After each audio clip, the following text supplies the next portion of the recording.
The martial arts journey is one like no other. It is a deep dive into culture and history as well as into personal perfection and an examination into where personal limitations are. It is a journey that frustrates but always rewards. It is the adventure that tests your will, your courage, and your persistence constantly. Each journey is personal and individual, yet it can be shared with a handful, a roomful, or even a world full of like-minded people doing this thing we love. This is the Martial Arts Lifestyle Podcast, a show that takes the listener along on individual martial arts journeys. Join us and listen to the stories of the people who are living a martial arts lifestyle and learn what intrigued them into starting their practice and what keeps them pursuing this endeavor. You are listening to the abbreviated version. For those of you checking this out on YouTube, please hit the like and subscribe buttons.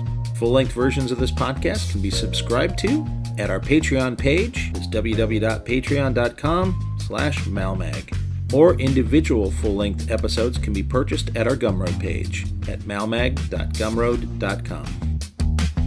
Before we begin this week's program, I would like to remind you to check out martialartslifestylemagazine.com to see articles on the martial arts. Click on the store tab to find products for the practice of Southeast Asian martial arts, featuring Timmy B's brand sticks. Check out the courses tab, currently featuring a course on the Dos Manos method of the Filipino Martial Arts.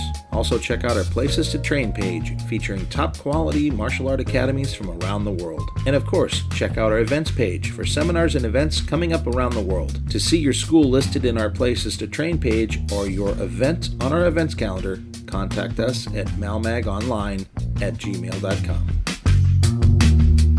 This week I get on Zoom and I connect to Miami and I talk with Joel Schlamauss.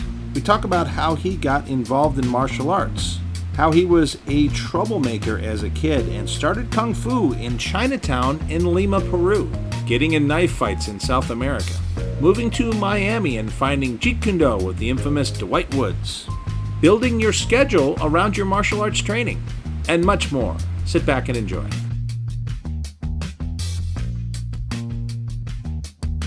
Welcome to the Martial Arts Lifestyle Podcast, and today I am reconnecting to Miami, which is a town that I've got some history with in a good way because I'm a graduate of the University of Miami, of the U, and we're all excited because at the time that we're recording this, as Joel and I are sitting with our hands, I love it. They are in the college football playoffs, and we may see our U in the championship game. We got one more obstacle to go, and so we're kind of very excited about that. But anyway, connecting to Miami to a martial arts friend of mine, obviously, since this is the Martial Arts Lifestyle Podcast. I love this guy because he's got great energy, just a very friendly guy, and he's also just a rock star. And I mean that in the most literal sense. You know, everybody knows I love music, but I've got a real affinity for frickin' metal, and this dude is a metal rock star, and I love it. Yeah. Joel Schlamauss, welcome to the show, and I look forward to spending a couple hours bullshitting with you. Hell yeah. And I'm so glad to see you again, you know, since the last time I saw you in October, I think, right? Yeah. October camp. Yep, absolutely. Yeah. Absolutely. So we're going to learn a lot of very exciting things about this guy. There's a lot to this person, and this will be kind of fun. Yeah, so, there's a lot of backstory. Joel, why don't we just start kind of at the beginning, martial art wise? How did you get interested in training martial art, and how did you get your start in it? Well, it was very early on. Like, it took me a while to grow, so I was a little kid, and like all the other kids tried to bully me. Now, isn't that a thing? Because I'm the same way. Where I didn't start this big, neither did you, right? And so you get a growth spurt, and then people are like, "Holy shit! Wait, you were a small kid at one time?" Yeah. Yes. I was a scrawny kid with a big head. So you were a lollipop. I got it. Yes. Yeah. So the group of friends that I was with, we were a bunch of troublemakers since like little kids, and I know these guys since we were like 7 years old. Always getting into fights, messing up with the neighbors and everything. So, but they were all very good runners, except me. I was never a good runner. Uh-oh. So at the end of the day, I had to deal with the consequences of everything. Oh, Right? man. It's Either like that joke that you see where I don't have to be the fastest runner. I just have to outrun you. yes, and I was the one that was never able to run that Oh, my fast. God. Yeah.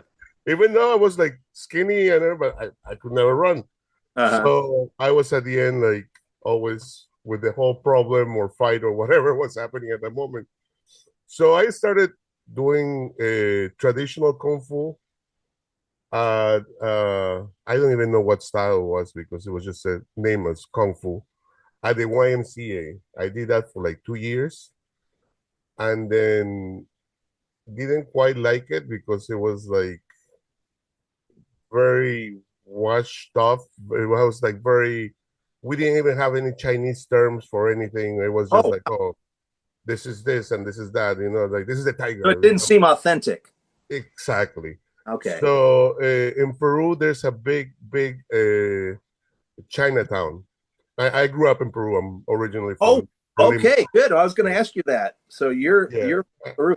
Now, have you met when you've come to the academy? Have you met Alex Acuna yet? No, yet. I've been Oh my waiting God! to Okay, meet him, like, because I he's gotta not make a sure you meet him. He's got to be. Yes. You gotta. I mean, obviously, I think being Peruvian, you know that guy. Yeah. I know who he is, of course. Well, enemies.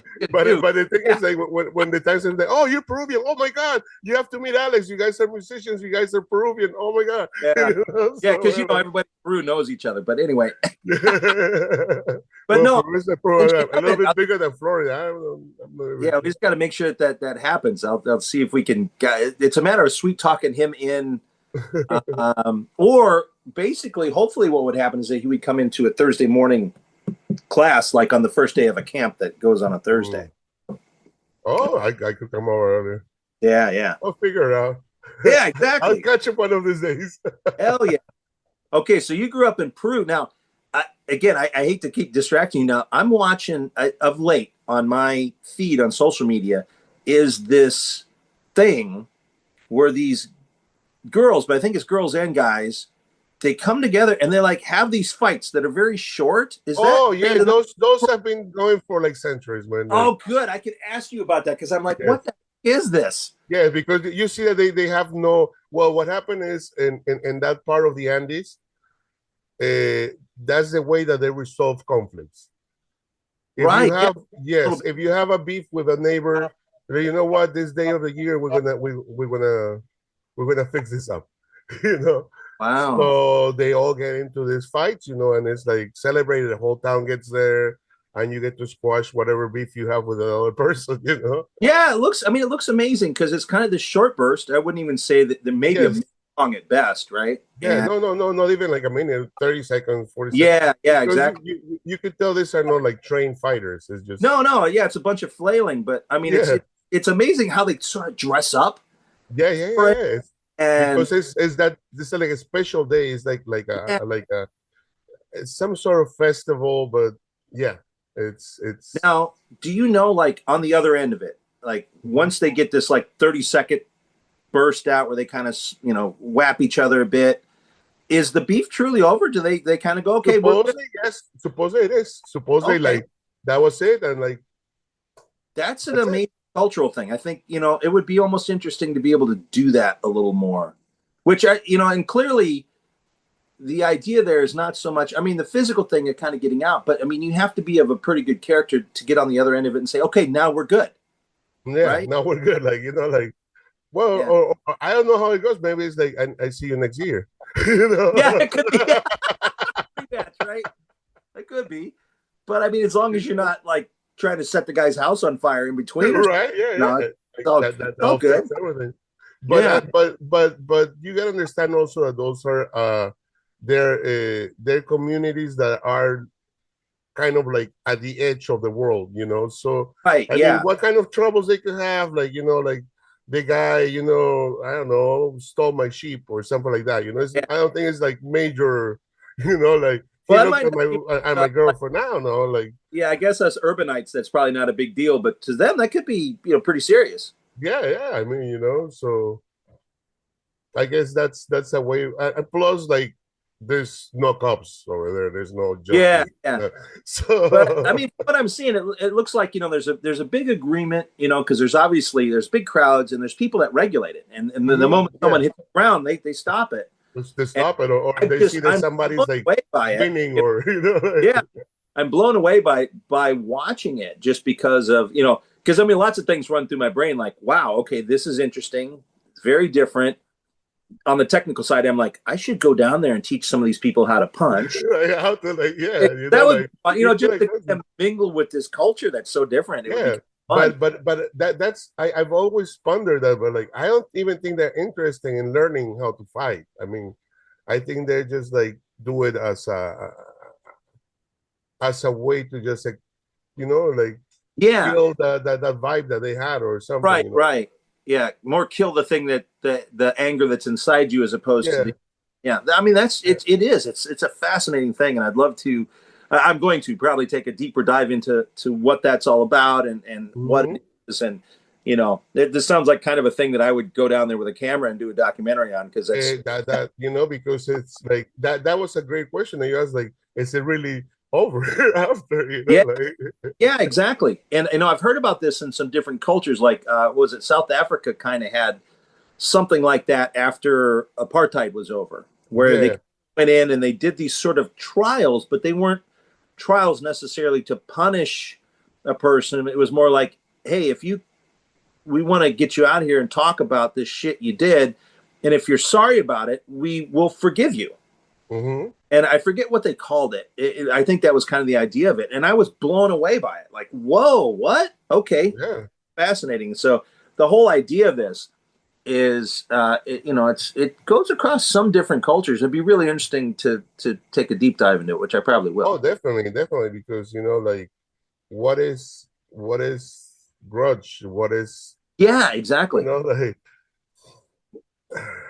Yeah, it's some fascinating, really. cultures really hold on to it, and I mean, Yeah. as Americans, we do. It's like ask a 20-something-year-old American right now, say Iran, good guys or bad guys, and they'll go, oh, bad guys, we hate them. You're like, why? And they don't It, really know, you know. no, and if you see pictures of Iran like before they got the whole crazy things like of the 40s or the 50s, they were like pretty Oh yeah, yeah, advanced city. They absolutely. were like like any other like Paris, like Oh Rome, like yeah, any other, and then they just got all radical, but yeah. And Cuba, same way. yeah. Miami, it's a whole different story. People understand the history there, but you get out here and people go, oh, they're commies, and you're like, well, that's not exactly, because we're friendly with a lot of communist quote nations. Like we're Yeah. friendly with Vietnam now. We're friendly with some other ones. So it's not it. It has to do We're with trying the to be friendly with China, like, yeah. And so I think when America, what it does is it comes down to a particular style of defiance that happens that pisses us off, and we don't get over it. And so hmm Cuba is one, Iran is another, where they defied us in Yeah. a particular way that just bugs us. Yeah, maybe we Like, should send the presidents to do the same thing that they do there in the Andes in Peru, like yeah, beef yeah. it up. Anyway, well, shoot, let's get back to you. So you were doing kung fu in Peru, In Peru, and it yeah. wasn't So authentic. then it was not really so my mate, because over there we have mates, is something normal. It's not like I was a super millionaire or anything like that. It's a normal thing. My mate said that maybe we should go to the Chinese downtown to learn, if I wanted to really Oh, go. like a Chinatown? Yes, Yeah. well, nobody spoke Spanish. We were in Peru, okay. And I did that for like 3 months, in which like the first 2 months I got my ass beat every freaking day. It was like no, it was just do horse stance, and then at the end of the class, somebody will, because they will do like not really fights, because we wouldn't punch each other in the face and stuff like that, but like contest type of thing, like.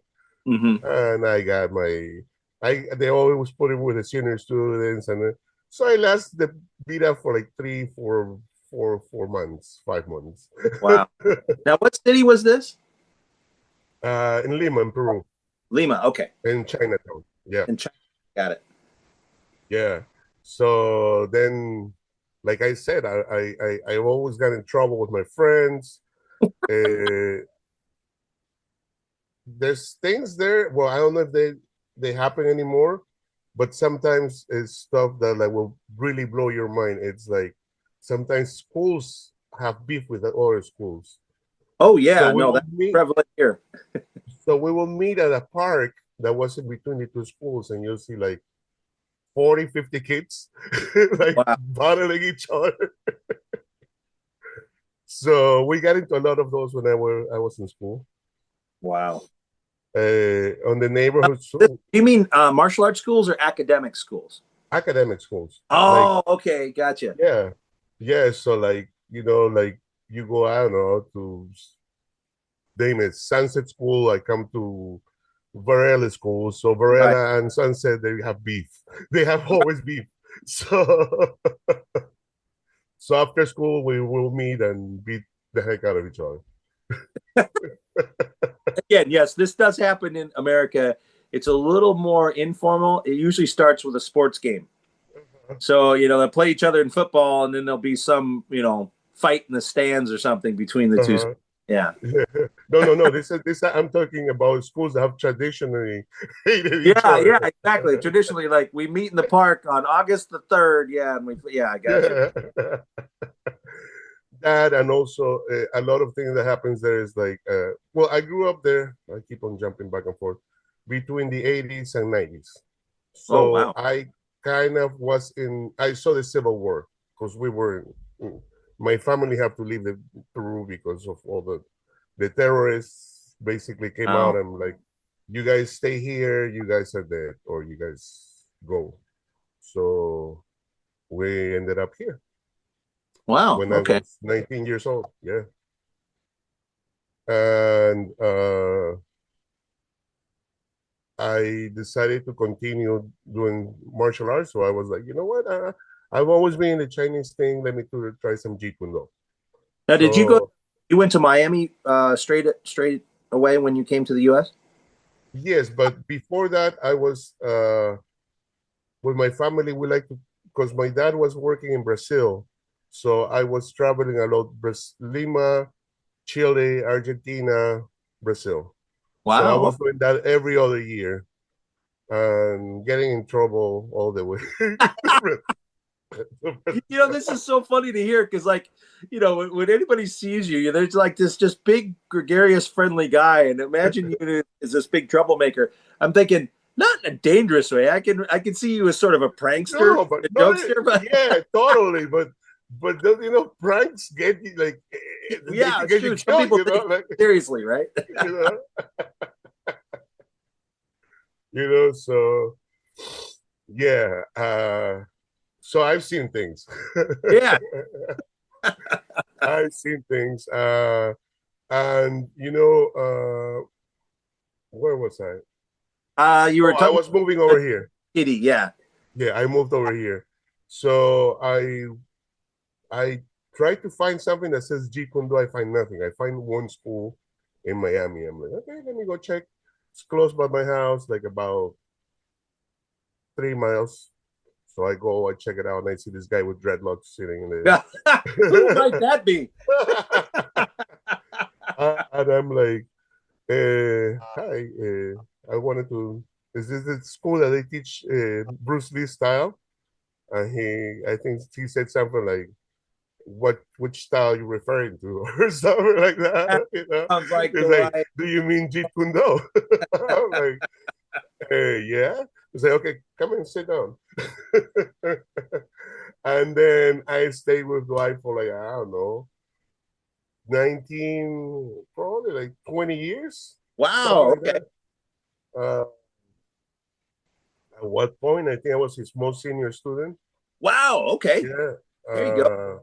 Yeah, then the unfortunately the school closed down, and the three most senior students, which was, well, at the moment, because there was other students that were senior to us, but they weren't current, if that makes sense. That they Yeah. started with him before, and like, So, but it's No, sure. Yeah, it's like at the academy too. There are folks that are definitely senior to me. They're just not there right. correct. Yeah.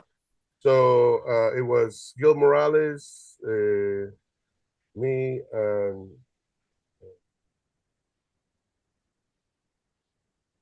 that's cousin.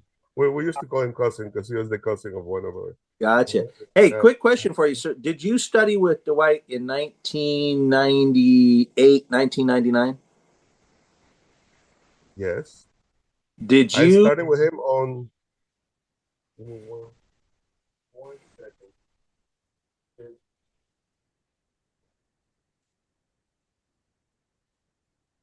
He's digging back there somewhere in amongst his guitars for something.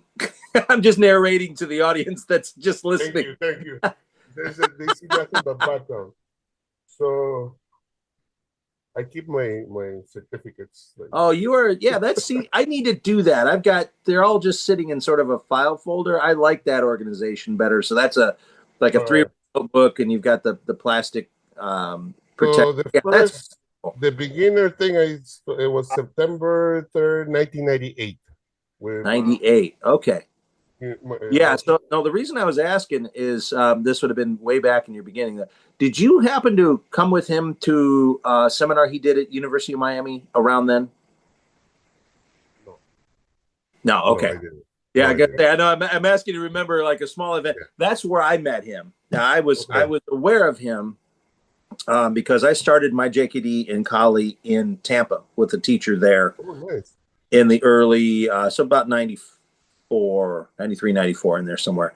And I was at from fall of 97 to spring of 99. And in my senior year there, which would have been the 98, 99 year, I taught Muay Thai at the Wellness Center there.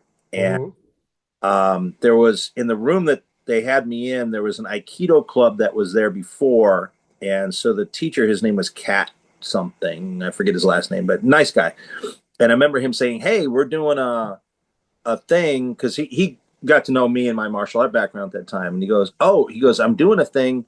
He goes, we're going to do Shotokan, we're going to do Aikido, and we're going to do Kali.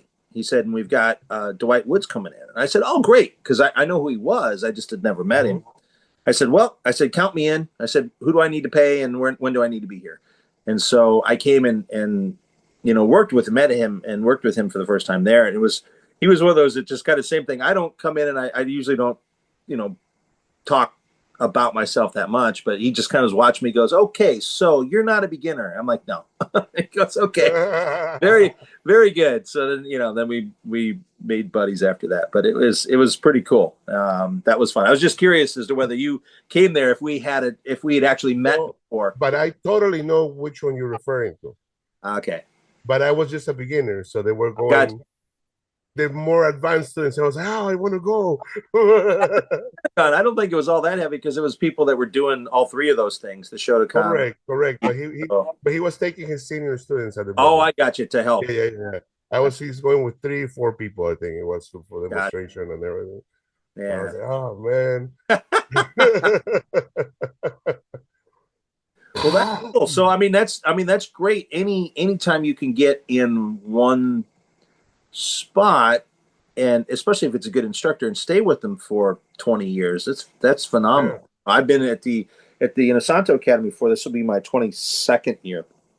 Nice. Yeah, it's about my 32nd year or so doing JKD and Kali. Yeah, and you must feel the same as I do. Like, it's scary how you have to make your schedule around the school schedule. Oh, of course. Yeah, no. My life absolutely. After 15 years, I've been like, that's how it was. Like, well, actually, I can't work this day because that day I have Muay Thai in the morning, but that day I can work in the afternoon because Cali in the mornings is in advance, and so my schedule will go according to the classes. No, that's so true. That's funny, and it's like I think, well, other people have things that they do that are that important to them, but I think only that kind of group of people we get around understand. When you say that, they're all like, oh yeah, that's correct, that's normal. That's normal for us. Normal it is. Like, these people are crazy. But the funny thing is that I started, and when I started, I did Jeet Kune Do for a little bit. I think I got pretty good at it, but then I started doing Thai boxing, and that just blew my mind. Oh, really? Muay Thai? I was still doing JKD at the same time, but my major focus was Muay Thai. I was Muay Thai for like 10 years. Wow. Every day. And that's what my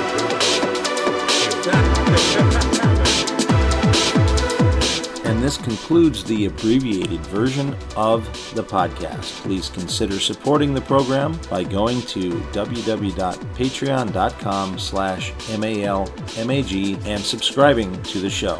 You can also purchase this individual episode or any individual episode at our Gumroad page. That's malmag.gumroad.com. Thank you for listening to this episode with Joel Schlamauss. Coming up next week, I talk with martial artist and Feldenkrais practitioner Edward Yu. Our Malmag online store at martialartslifestylemagazine.com has a full selection of Timmy B's brand sticks for FMA and Krabiker Bong. Timmy B's brand now selling in Japan as well. Beautiful Timmy B's brand shirts and Dos Manos shirts are available. We also have sarongs, molongs, and wooden training knives. An online course in the Dos Manos method for FMA is available under the Courses tab. More courses coming soon. Check out the Places to Train tab to find schools near you, and click on the events calendar page to see what seminars and events are happening all around the world. And of course, visit our main page for articles on the martial arts. Music by Arthur J. Martial Arts Lifestyle Magazine and the Martial Arts Lifestyle Podcast are trademarked and copyrighted by TNT LLC.